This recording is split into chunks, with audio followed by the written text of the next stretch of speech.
And thanks for joining us on Talking Business. My name is Darryl Kwao. There is more business news to always catch up on our website, myjoyonline.com/business. You can also always follow us on our social media handles at Joy Prime TV on Twitter, Facebook, and Instagram. So we begin with the National Development Bank, which will begin operations very soon. And the Ministry of Finance saying that it is doing everything to ensure that the bank is independent of political interference. In fact, the Director of the Financial Sector Division of the Ministry of Finance says is the reason they are not taking it through Parliament for approval but going through the Registrar General's department. He has been speaking at a development dialogue organized by ISA. There's more in this report. National dialogue by the Institute of Statistical, Social and Economic Research was focused on the establishment of national development banks in the country and the best practices to learn from. Under the theme, National Development Banks and Sustainable Financing in Ghana, the program also gave a platform to stakeholders to deliberate on the importance of the yet-to-be-established development bank. Director of the Financial Sector Division at the Ministry of Finance, Samson Akligo, explains that the move to avoid direct parliamentary involvement is to ensure full independence of the bank. He also assured the ministry is taking guidelines from the international best practices. For the first time, we did not go to Parliament to really pass an act to set up the development bank. The whole idea is that we don't want direct political appointments, and we don't want a situation where we also have civil servants and public servants on the board. So what we sought to do is that we established it under the Registrar General as a company, and then because we want it to be regulated, we passed a new act to develop that ecosystem and have it regulated. And I can confirm that so far what we have done is that we went through an independent process, devoid of central government, to appoint the board, and then the board is even more open to non-Ghanaians. And then at the same time, the CEO and the management selection process to have been very competitive. And I think that is very important as one of the key lessons. Director of ISA, Professor Peter Quarty, challenged the ministry to put in all the necessary measures to avoid collapse of the bank after a few years of its establishment. To also strengthen the regulation environment to avoid financial sector cleanups. You saw in 2002, Bank for Housing and Construction and the Cooperative Bank went down. 2017, we've seen banks go down. Are we going to see a repeat in 2024? 2034?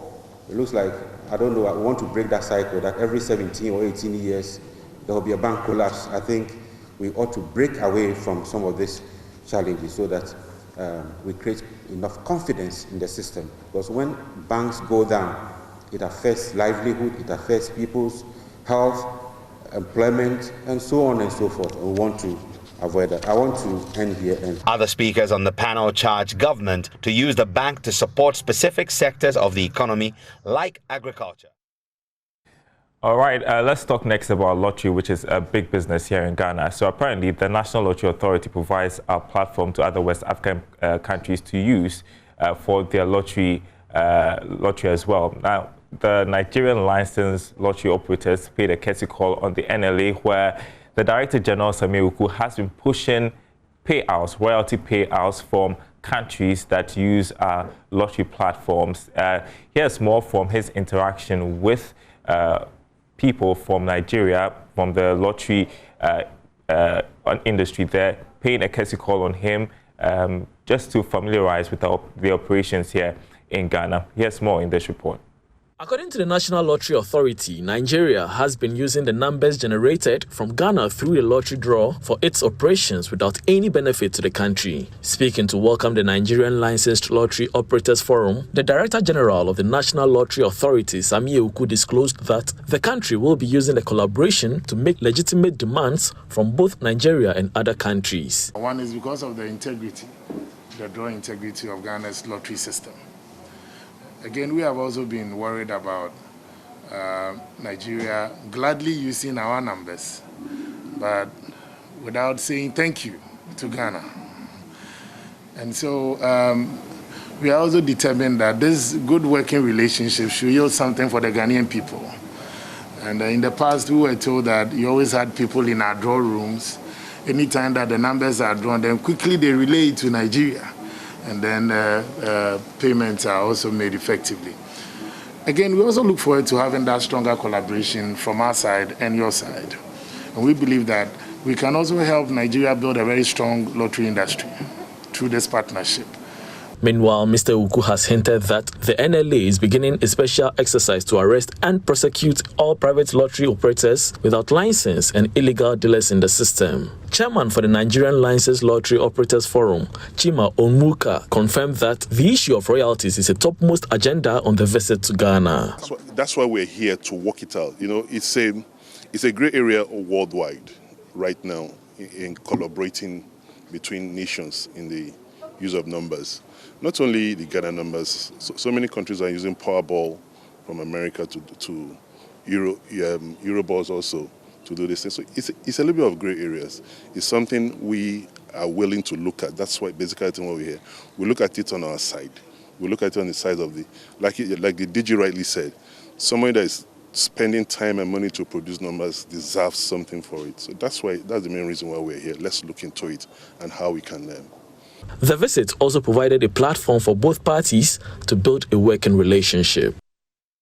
Well, the Ghana Cocoa Board has begun a pilot for a pension scheme for cocoa farmers. You know, they talked about it, right, so that the farmers will get decent income when they retire. Well, the pilot registration has begun at New ADBRC in the Ashanti Region. There's more in this report. Over 2,800 cocoa farmers in the New ADBRC Cocoa District will be registered on the pension scheme, which is expected to be completed in 2 weeks. Contributions will be taken at the point of sale where farmers sell their cocoa beans to the licensed buying companies. Charles Oseakoto is Chief Executive Officer of Stallion Trust and Administration. The Cocoa Farmers Pension Scheme is starting on October 1st, 2021. It was launched in December 2020 by the President. So all is set to go. Right now we are doing a mock exercise to test the structures, the systems, the processes, so that come October 1st, the pension can take off. In the process, during this mock exercise, if there are any hiccups, if there are any challenges, then we use the remaining time to resolve all the issues. There are 14 licensed buyers companies. So we have selected 2 purchasing clerks from each buying company, making 28 pieces. Then amongst them, we have selected 2,800 cocoa farmers that are going to go through this mock exercise. As part of the scheme, 5% of the value of the beans sold will be deducted electronically and credited to the account of the farmer. However, 75% of the contributions will be locked into an investment fund, out of which the cocoa farmer can access monthly incomes at age 60. Arnold Mensah Bones, a consultant to Stallion Trust and Administration, says 25% will constitute a savings account for the cocoa farmer, accessible after 5 years. When you sell cocoa, supposedly you're supposed to get 1,000 cedis. That's the gross. Then because it's mandatory that every cocoa farmer contributes 5%, 5% will be deducted. Then Cocoa Board will also contribute 1%. So if you sell 1,000 cedis of cocoa, 5% of 1,000 is 50 cedis. Instead of getting the 1,000, you'll be given 950 cedis. Cocoa Board will match that contribution. Then at the end of every month, the money will be sent to the custodian bank. I think the farmers will need a lot more education. You know, it's not that easy when you deduct money from people. They want to be sure how you're going to use the money, what will be the benefits to them and all that. But the good thing for all the farmers is that at least at long last, after 30-something years, it's going to be implemented. According to some farmers, the scheme will make the agriculture sector attractive to the youth. You are a farmer without a pension, but there is no need to be a farmer. But as far as you are now a farmer, but a time will come, you get a pension from the work you have done, then it will motivate us so that our young people who are moving, going to Garamsey and so on, they will come home, then have a way of doing the farming. If they introduce that monthly, I know it. More money for our cocoa farmers, and that's really important because cocoa drives our economy really. And that's Talking Business this morning. Always check out our website, myjoyonline.com/business for more, and follow us on our social media handles at Joy Prime TV, Twitter, Facebook, and Instagram. I'm linking up with Benj.